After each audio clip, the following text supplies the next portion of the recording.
experiências para você. Então, vamos lá, ok? A análise de hoje, né, que é sobre o filme, vamos conversar sobre Kevin. E aí, como sempre, eu daria um outro nome. Não tem como eu olhar e assistir o filme e não fazer a minha leitura, fazer o meu olhar. Então, o que eu traria para aqui, né, hoje? Eu falaria que seria o tema do filme. Vamos falar sobre Eva. Porque, embora que o filme ele trate muito e fale muito da questão de Kevin, que é o olhar dela, traz sobre Kevin, eu me detive muito em ver quem era a Eva, na verdade, né? Qual era a estrutura de Ana? Oi, boa noite, Ana. Qual era a estrutura, né, de Eva? Boa noite, Josilene. Também, Josilene é minha irmã, está aqui assistindo conosco toda semana. E aí tem uma coisa bem interessante, só um adendozinho, é que a gente temos um público muito grande de pessoas que não são da área de psicanálise, que têm assistido e que têm gostado. Isso é muito interessante. Mas vamos voltar para o filme, tá bom? Para eu começar aqui a falar, que a gente tem muita coisa para conversar. Então, veja, uma das coisas que eu gostaria muito, né, de frisar hoje é olhar sempre uma história com o teu olhar, sair da caixinha. O que é sair da caixinha? É a gente poder construir a nossa própria perspectiva, construir o nosso próprio olhar, construir a forma de ver através do conhecimento que nós temos. E buscar também sempre ficarmos presos no sentido de ser fiel na questão da psicanálise, que é a minha área. Ok? Então é muito comum, uma das coisas que eu vi muito comentários a respeito do filme, e isso o Kevin tem demais, né? Tem vários e vários vídeos falando sobre o filme. E uma das coisas que eu mais vi, uma coisa mais recorrente era falando sobre a questão de Kevin ser um psicopata. E dentro da psicanálise, nós não falamos em psicopatia, nós falamos em estruturas. A Ana falou que travou. Eu gostaria que vocês me sinalizassem se o vídeo está travando, porque aí eu modo o sistema. Eu estou no 4G, mas eu posso colocar no Wi-Fi, ok? Porque às vezes pode ser apenas a internet de quem está assistindo. Então, voltando assim ao assunto, é interessante isso, né? Porque às vezes nós escutamos no nosso meio falar, né, de ele é um psicopata, e quando dentro da psicanálise nós não falamos esse termo, nós sempre falamos de trabalhamos com estruturas. Mas o fato de o Kevin ser ou não, né, ter uma estrutura perversa, a gente vai falar um pouquinho mais na frente. E eu queria falar um pouco sobre Ana. O que é um romance, né? O que é a história de Kevin? São cartas que Eva, desculpa, eu tô trocando o nome de Ana. São cartas que Eva escreve para o marido, tá? Então, ela está falando de Kevin sobre o olhar e a perspectiva dela. É muito importante a gente se deter nisso, nesse dado que é dado para nós, nessa forma de se mostrar, né? Nessa forma de a gente entender a trama do filme. Porque a partir desse momento, não é uma pessoa que escreveu a história de uma visão geral. Não é alguém que está relatando o que aconteceu da relação dela, né, da Eva, com o filho, ou a relação familiar, a partir de alguém que está pontuando tudo o que aconteceu. Não. Eva, ela vai falar da relação do filho dela com ela e o triângulo, né, todo no início, aquele triângulo do Édipo, ou depois vem a filha, mas sobre uma ótica de culpa, de um peso. Eva, ela tá o tempo todo, né, mostrando, né, como se estivesse se justificando para o marido, o Franklin, que ela foi uma vítima de tudo, que ela foi uma pessoa que tentou, né, ficar junto com esse filho, que tentou de todas as formas ter acesso a ele, chegar próximo a ele. E quando a gente tem um outro olhar, quando a gente faz uma leitura, né, vamos dizer, mais imparcial, a gente vê que não foi isso. Uma das coisas, né? A primeira coisa que mostra aquela cena, que é aquela festa do tomate do filme, se mostra o quê? Uma Eva dinâmica, uma pessoa jovem, cheia de vida, com muita vitalidade. E aí ela tem um romance com Franklin e que acaba casando com ele. Temos o filme e temos também o livro. Não consegui ler o livro porque é a escolha do filme, eu não conhecia. É o filme, o livro, eu vou comprar, né? É uma coisa que eu quero fazer mesmo depois, é comprar esse livro, eu quero ler, eu amei tanto a história, principalmente para o caminho que eu fui seguindo, né? Da minha leitura psicanalítica, e eu quero confirmar cada vez mais, eu quero aprofundar também as teorias que eu encontrei nesse livro, né? Nesse filme. Então, ela vai com Franklin, ela casa com ele, e Eva é uma mulher bem-sucedida, é uma mulher dinâmica que viaja muito. E por Franklin pedir tanto, né, e querer tanto um filho, e isso é o dado que não traz o filme, mas é um dado que vem do livro, de algumas coisas que eu pesquisei, ela resolve ceder, né, a ter um filho sobre isso. E aí é importante, a primeira coisa que a gente pode trabalhar no filme, que é justamente isso, sobre essa maternidade compulsória. E o que quer dizer isso, né? Existe, né, hoje, e há muito tempo, né, às vezes uma pressão sobre uma mulher independente, uma mulher que queira trabalhar, que se ela casa é necessário e é papel de uma mulher ter um filho, ser mãe. E nem sempre é assim.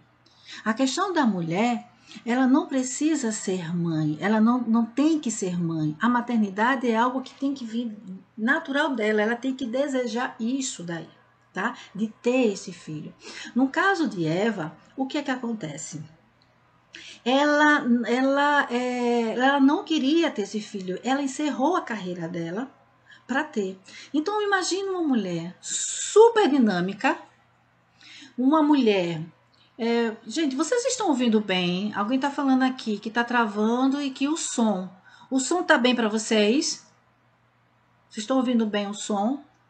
Eu mudei um pouco a posição do meu celular e não sei se isso pode estar atrapalhando, tá? Deixa eu colocar aqui de uma forma.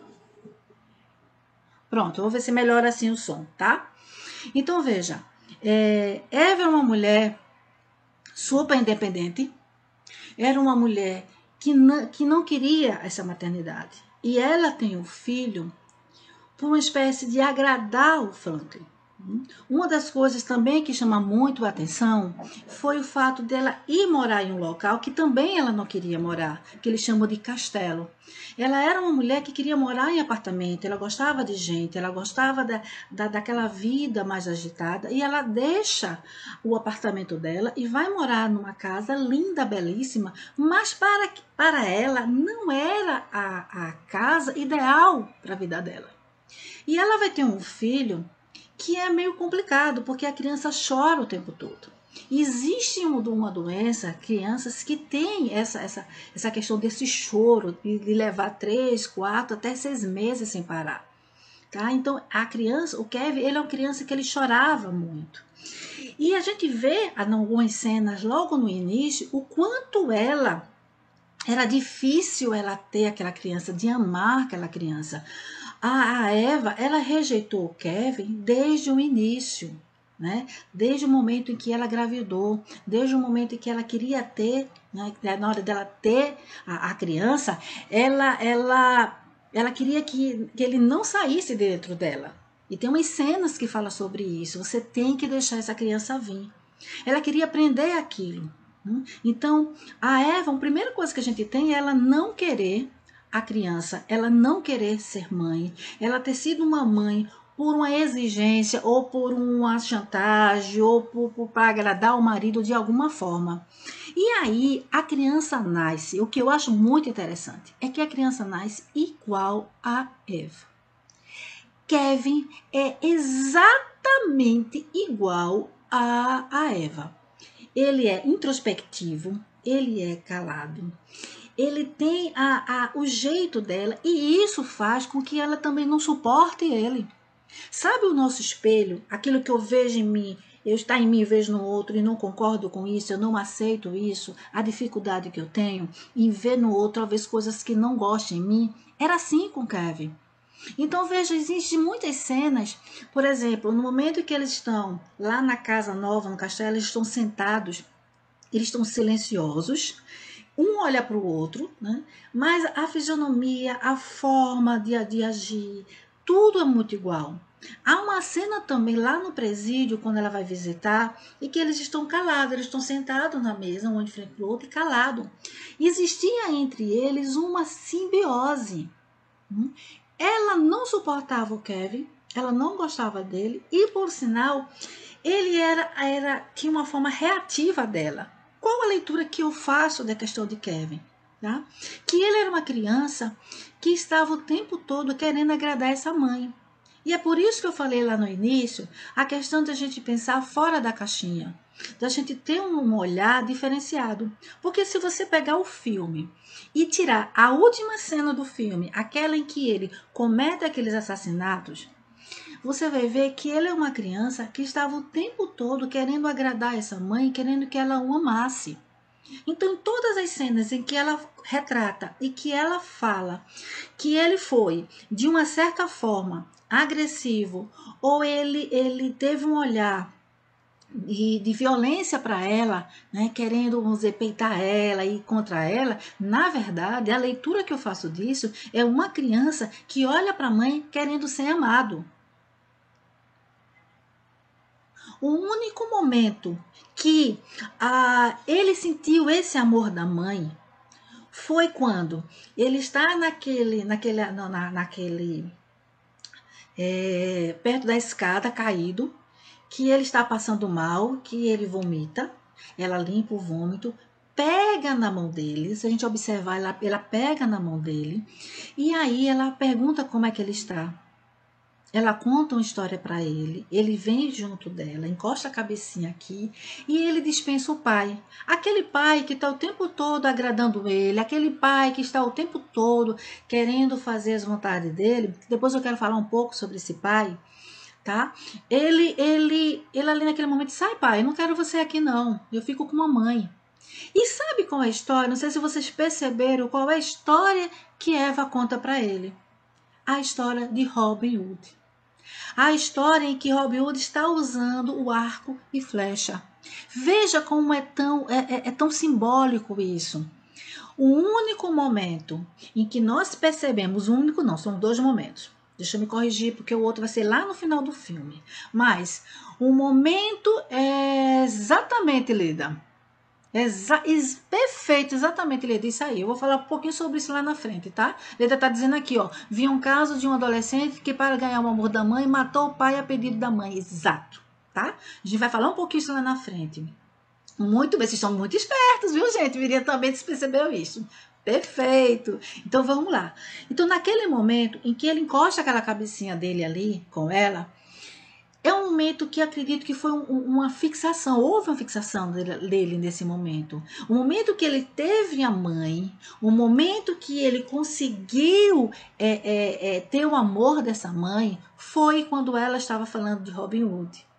E aí, quando o pai dá de presente, né, a questão do arco e flecha para eles brincar lá no jardim, sabe o que ele está usando nesse momento no jardim? Não sei se vocês perceberam, é uma camisa branca.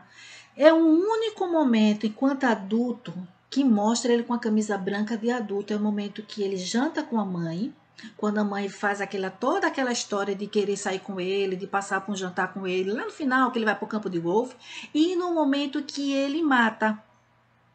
Veja, como a gente consegue ver essa linha? Ele está ali, o arco e flecha tem a ver com a história de Robin Hood, tem a ver com o momento que ele ficou com essa mãe, que ele sentiu o amor dessa mãe, e que ele está naquele jardim. E é interessante que ela, no relato da carta que ela escreve, veja como o olhar dela, ela conseguia, colocava para ele o olhar que era dela e não dele. Que quando ele está brincando ali com o pai, ele vira e olha para ela, aquele olhar, na minha visão, é de uma criança dizendo assim, olha mamãe, olha para mim como é importante eu estar aqui fazendo aquilo que você acha que é bonito, que você elogiou lá naquela história. E para a visão dela, ela diz o contrário, ela diz que é como se ele estivesse enfrentando ela o tempo todo nesse olhar. Há um outro momento também de um olhar que é no bichinho de estimação de Sila. O nome da menina é Sila. Ela diz que ele matou o bichinho, mas em nenhum momento aparece isso. Em nenhum momento se fala ou se vê aquela coisa lá da pia, né? Saindo sangue ou nada. A pia está entupida, ela olha para a janela, ele mais uma vez está lá brincando com o pai, olha para ela, porque em todos os momentos que ela retrata essa cena da janela, como se ele estivesse enfrentando ela com o olhar, ela diz que ele está, como se estivesse mostrando a ela a maldade.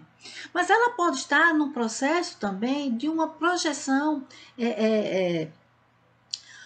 no processo dela estar numa projeção, na forma dela ver o outro. É ela que tem esse olhar, é ela que sente essa aversão por ele, e não ele por ela. Ele não tem esse sentimento por ela, ele quer ser amado o tempo todo. Uma outra cena que mostra justamente essa criança que busca essa mãe o tempo todo é quando ela coloca no quarto, no escritório dela, todos aqueles mapas ao redor e que ela das cidades que ela viajou, dos países, né? E ele chega para ela, quer perguntar a ela, ele quer participar, o que é isso importante? E ela fala, né? Ela diz uma coisa lá, ele não entende, e ela nem explica para ele, vai embora. E ele pensa, poxa, se é importante para ela, vai ser também. Eu vou botar a minha marca aqui. Toda criança faz isso é muito natural de uma criança fazer. É muito natural de uma criança querer chamar a atenção. E aí, quando ela diz que quando o pai chega, ele olha e fica totalmente diferente para o pai, ele tem uma outra personalidade, não só ela, nas cartas dela, ela fala sobre isso, mas os comentários que nós ouvimos. E aquilo ali também eu vejo como algo natural, da criança querer a companhia desse pai. Porque, na verdade, esse pai, mesmo ele sendo